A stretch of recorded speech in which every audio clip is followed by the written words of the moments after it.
سلام سلام كرات خطاتلتي بزلقمو فينكم نزا فيديو تريبو بلوخم سلامكم بزح ترف يلالي نزا channel حدش تزخونكم سبسكرايب بمغبار بيتسوكنو نزا فيديوون لايك بمغبار جمروا كوراتي لوما عنتي درو عشندايو انكو عبزحكم روحو سبع على شندايو خننا እግዚአብሔር አምላክ ትንኦ ኩነታት ቀይር ረቢሉ ታሪክና ናብ ጽቡቅ ይቀይረልና ዓድና ሰላም ይግበረልና ናወልኹ لو معنتي تحزلكم مزيني أخو درو أبدأ أمتيو نلا عالخو جزاين حتى أخو جلو إلى أختين حتى أخوس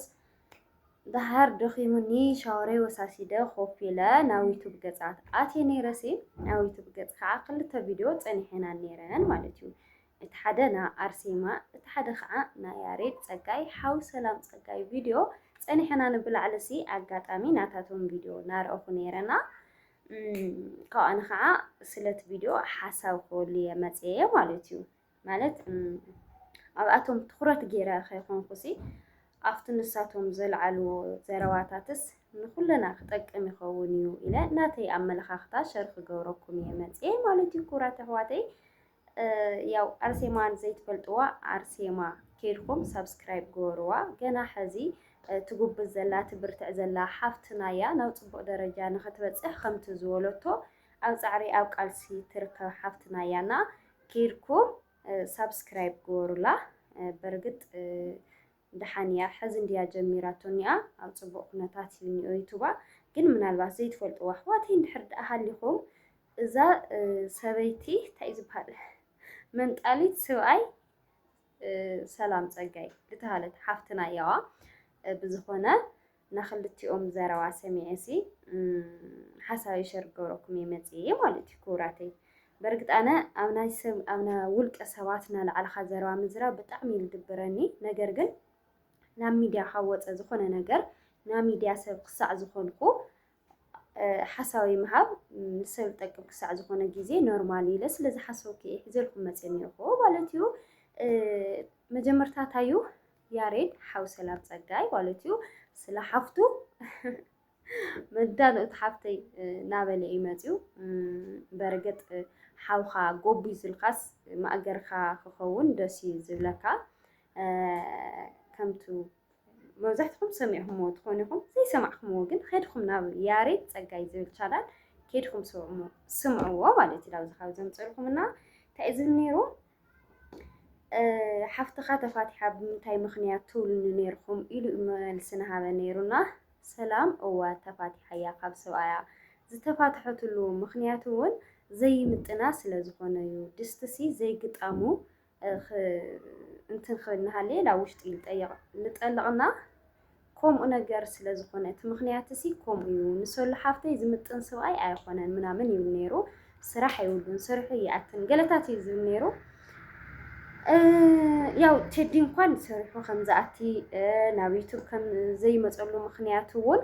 ባጃጅ ሒዙ ቢዚ ከም ዝነበረ ገለ ኢና ንሰምዕ ንፈልጥ ነርናና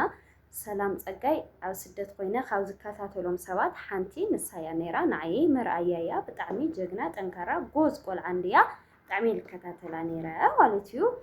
እና ከተተላና ሃለኹ ሰብኣየ ሒዘልኩም ዘይመጽእ ቢዚ ስለዝኾነ ኣብ ስራሕ ስለዝኾነ ባጃጅላቶ ትብለና ነራ ቴዲ በዓል ስራሕ ምዃኑ ኢና ንፈልጥ ነርና በቲ ግን ታይኽብል ዝደሊ ኣውዚ ኣሞንጎ ሓዳር ማለት እዩ بفلاي تواليدخا يخوننوا أمونغو فقرات مئتين وعلو كبيديو أنا بزح جيزي ستايري أمسيلكم حانتي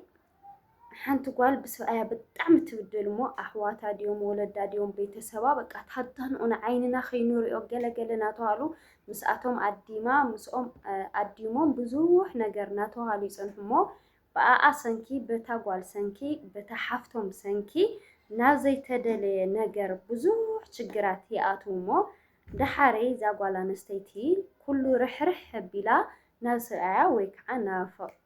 أفكاريا تملسلو أقات أمتات بزوح اللي بزوحات دك أنشتي حواتي مسبي سن خوينن توائسن دحاري نبيت سبن رح بلا تمنيسن ناس عينين زخدا مالوتيو እዚ ጌጋዩ ማለቴ አይሆነን ግን በቃ እዚ ባህርያው ስለዝኾነ ተፈጥሮአውን ስለዝኾነ ኣብ መንጎ ፍቁራትና ኣብ መንጎ ሓዳር ተዘይነኣቲ ፅቡቅ እዩ ኢለ እየ ዝሓስብ ዋላ ጓልነኻ ትኹን ጓልነኻ ከም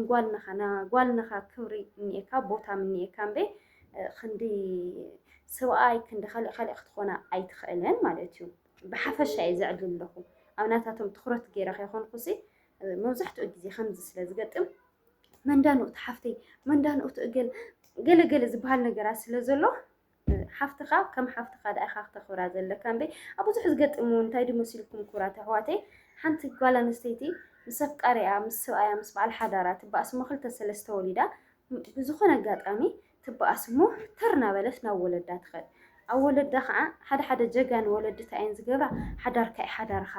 ዝተኻኸል ነገር ተሃልዩ እስኸ ዝተኻኸል ንምንታይ ገለ ኢለን ኮርየን ናብ ሓዳረን ዝመልሰአን እኒአዋ ሓደ ስቁኢለን ኣድመኛታት ከዓ እኒአው መንዳንኡ መን ስለ ዝኾነ እዩ ከምዚ ዝገብረኪ ኣብ ኣዳንኡ ገለታት ኢሎም እዞም ኩላይ ቆልዑ ኣብ ማእኸል ተፈጢሮም እናሃለዉ ይፈላለዩ ማለት እዩ እምበር መብዛሕትኡ ግዜ ክርኢ እናሃለኹ ምስ ቤተሰብ ጥብቂ ቅርርብ ዘለዎ ወዲ ወይ ጓል ኣንስተይቲ በቃ ኣብ ሓዳር ብዙሕ ከምዘይሰምረሎም እየ ዝርኢ ማለት እዩ ምክንያቱ በቃ ካብ ሓዳርካ ሽሽግ ኣቢልካ ናብ ቤተሰብካ ስለትገብሮ ኣብ መንጎ ሓዳር ከዓ ምትእምማን ግልፀኝነት ገለ እንድሕር ደኣ ዘይሃልዩ ከምዚ ርሕቀት ኣብ መንጎኻስ ርሕቀት ዝተፈጠረ ኮይኑ እዩ ዝስምዓካ ዋላ እኳ ሕዝስ ሓንቲ ጓል ኣንስተይቲ ኣብ ሓዳራ ክትገብሮ ዝግባእ ነገር እናሃለየ 10 ግዜ ናብ ወላዲታ ትኸድ ኮይና ከምኡ እውን ሰብኣይ ምስ ሰበይቱ ግዜ ክሕልፍ እናተገብኦ 10 ግዜ ናብ ወለዱ ኣሕዋተይ እንድሕር ደኣ ዝብል ኮይኑ እታ ሰበይቲ እንታይ እዩ ዝስምዓ ከምዚ ዘርሓቐ ነገር ኮይኑ እዩ ዝስምዓ ማለት እዩ እና ብዙሕ ግዜ ዝሪኦ ነገር እንታይ እዩ ሓንቲ ሰበይቲ ወይ ሓደ ሰብኣይ ምስ ቤተሰቦም ልዕል ዝበለ ጥብቂ ካብና ሓዳሮም ብዝበለፀ ቅርርብ እንድሕር ደኣ ሃልይዎም ሓዳሮም ክሰምር ኣይረአኹን ወይ ከዓ ኣብ ግጭት ኣብ ብዙሕ ነገራት እዮም ዘለዉ ማለት እዩ ስለዚ ኣነ ዝብሎ እንታይ እዩ ሓዳርካ እዩ ቤተሰብካ እውን ቤተሰብካ እዮም ሰብኣይካ ሰብኣይካ እዩ ቤተሰብካ ኣሕዋትካ ቤተሰብካ እውን ነናይ ባዕልቶም ዝኾነ ቦታ ኣለዎም ማለት እዩ ልዕሊ ማንም ቅድሚ ማንም ግን ንሓዳርካ ቦታ ምሃብ ግዴታ እዩ እዚ መፅሓፍ ቅዱሳዊ ስለ ዝኾነ ሰብ ንኡ ነቦን ሓዲጉ ምስ ሓዳሩ እዩ ዝጣመር ምስ በዓል ሓዳሩ እዩ ዝነብር እዩ ዝብለና እዚ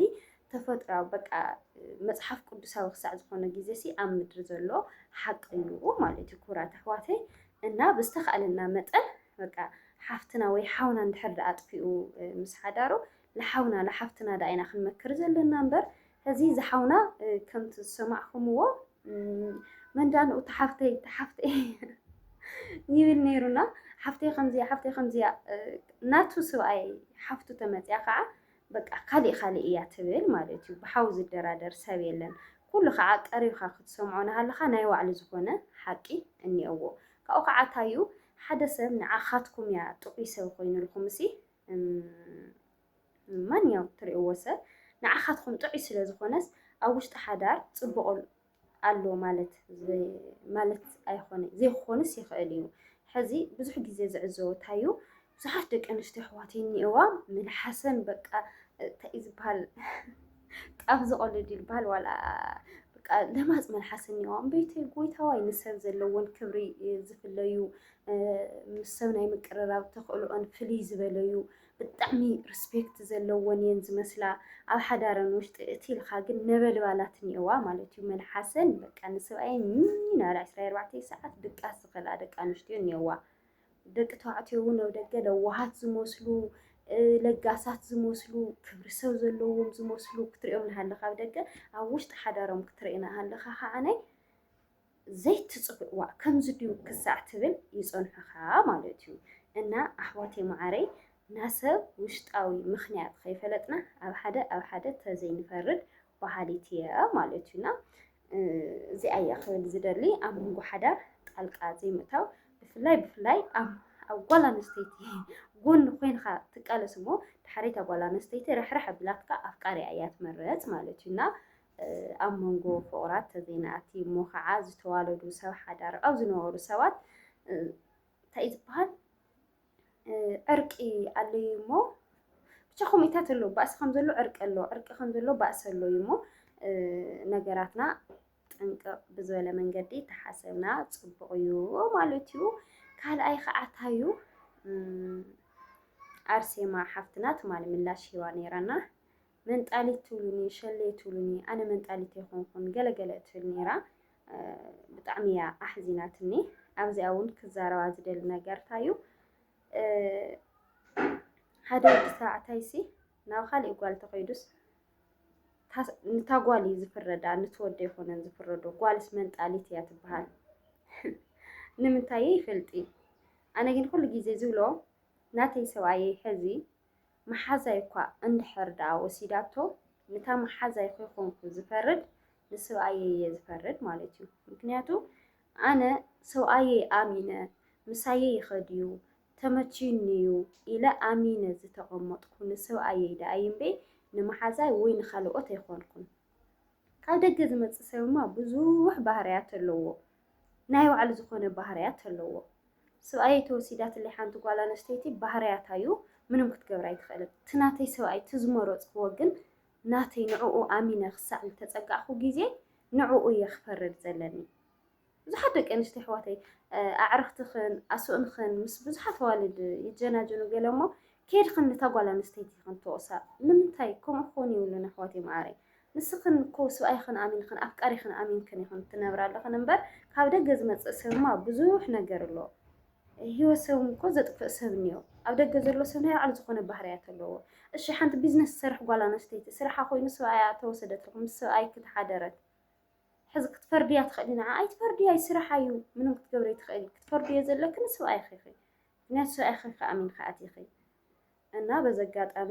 ቴዲ በጊዕ ይኾነን ኣርሴማ ጎቲታ ይኾነትን ኣትያቶ ማንኛውም ሰብ ማንኛውም ወዲ ተባዕታይ በጊዕ ይኾነን ተጎቲቶ ከይድ ዝብል ደቂ ኣንስትዮ መሰሓሓቱ ኢና ገለግለ